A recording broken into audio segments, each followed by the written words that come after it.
इस मिट्टी में कोहिनूर सा नूर है, सूरज सा तेज है, और इस तेज में सम्मान है, समृद्धि है, संपन्नता है। यहाँ चूल्हे की तपन में माँ बच्चों का बचपन सींचती है, तो नौनिहालों की रगों में कुछ कर दिखाने की आग दौड़ती है। बरगद की छांव के नीचे बुजुर्गों की चौपाल अनुभव का किस्सा सुनाती है, तो युवाओं के जोश जुनून से जज्बातों का समुद्र बनता है, और इस समुद्र को कहते हैं ग्रामीण हरियाणा। जहां दिन रात अब बदलाव की बयार बह रही है, और कुछ ऐसा ही देखने को मिला ब्राह्मणवास गांव में, जहां ग्रामीणों ने पिछले 4.5 सालों में एक बड़े बदलाव को जिया है। कितना बदला ब्राह्मणवास गांव। अंबेडकर भवन का हुआ निर्माण, गांव में गौशाला बनवाई गई, एक पार्क, एक सचिवालय बनवाया गया, कच्ची गलियों को पक्का करवाया गया, गांव में कोविड सेंटर बनवाया गया, गांव में सद्भावना बनी हुई है।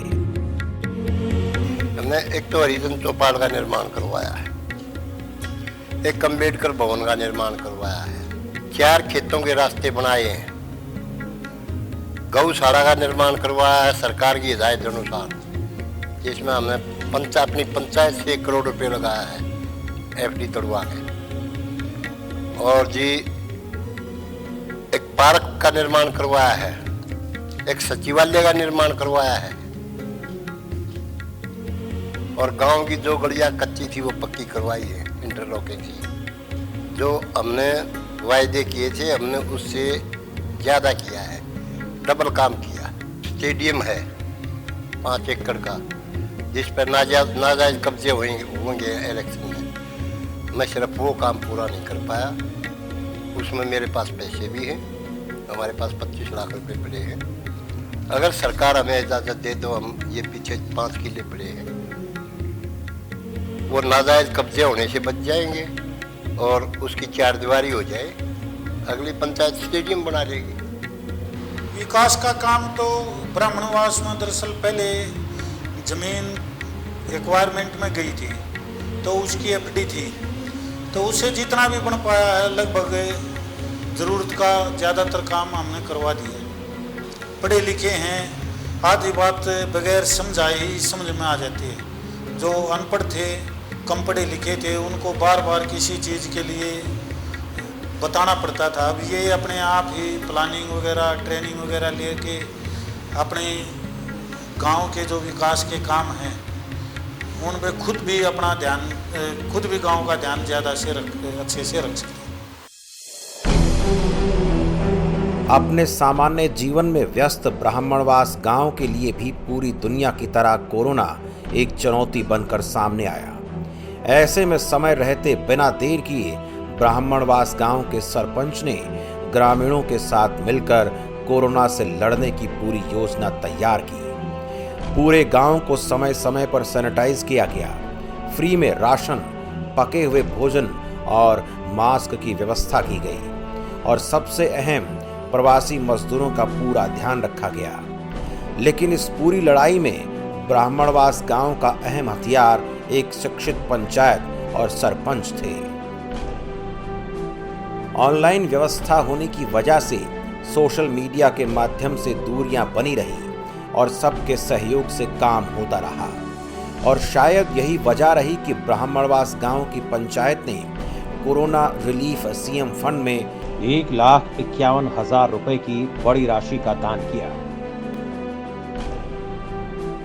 गांव में हमारे में आपसी भाईचारे से या सोशल डिस्टेंसिंग से, सावधानी से, हमारे गांव में कोविड सेंटर भी बना हुआ था।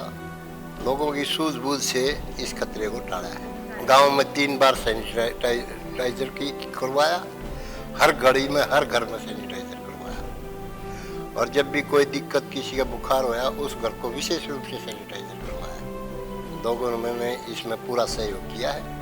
बहुत बड़ी चुनौती थी, लोग मर रहे थे, लेकिन भगवान की दया से हमारे गांव में ऐसी आपत्ति नहीं आई।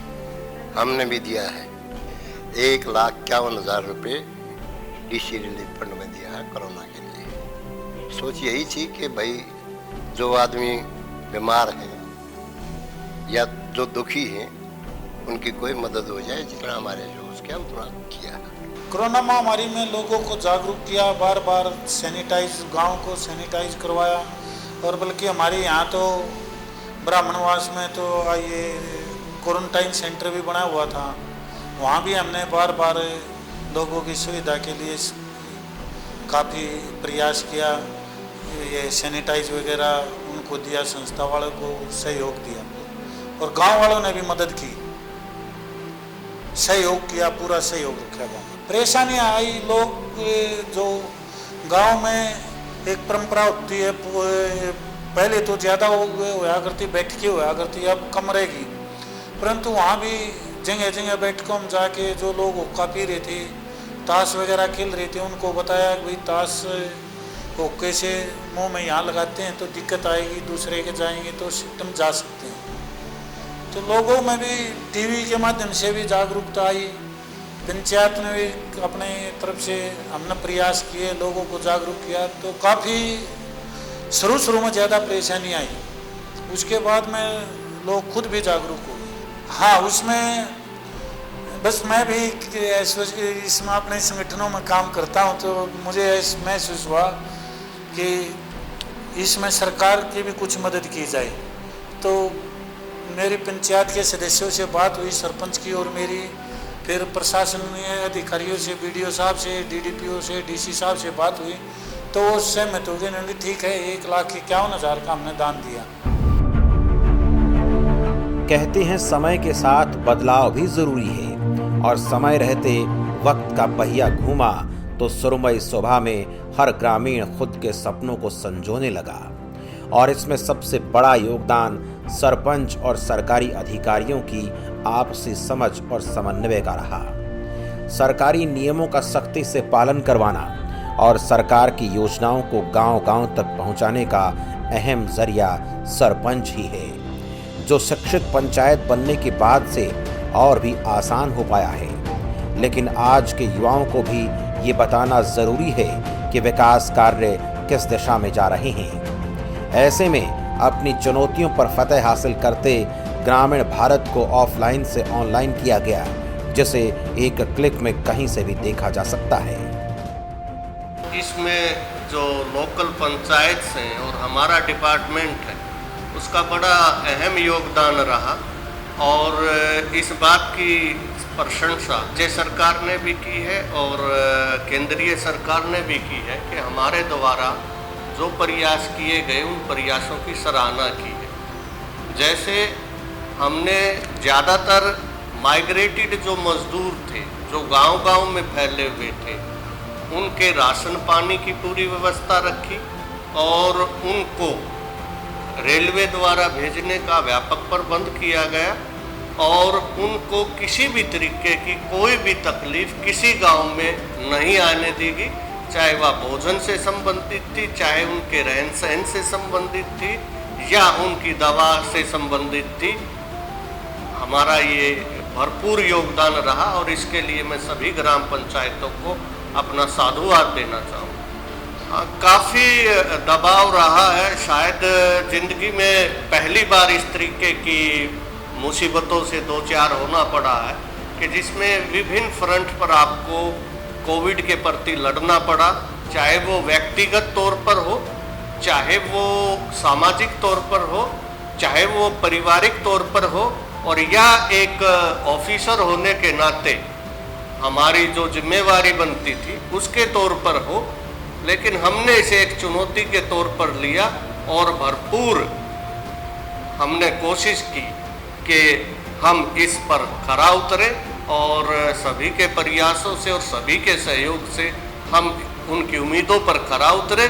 इसके लिए भी मैं सभी पक्षों का धन्यवाद देना चाहूँगा। हमारी बेसिक प्लानिंग ये रहती थी, जब भी हमने स्टार्टिंग में सभी गाँव में सैनिटेशन करवाया गया, साफ सफाई करवाई गई, मास्क का वितरण करवाया गया और उसके बावजूद जब कभी भी कहीं कोई इक्का दुक्का केस आ जाता था तो हम उस पूरे जोन को दोबारा से सैनिटाइज करते थे, उसमें हम बैरिकेडिंग करवाते थे और जो परिवार इससे पीड़ित है उस परिवार को बाहर ना निकलना पड़े, इसके लिए उसके घर तक हमने खाद्य सामग्री भी पहुंचाई है और जो भी ज़रूरत का सामान उसे ज़रूरत थी उसे पहुंचाई है। और मैं समझता हूं कि जितना हमारी लोकल ग्राम पंचायतों ने इसमें योगदान दिया है और सफल हुई है, वो कम ही संस्थाएं ऐसा काम कर पाई।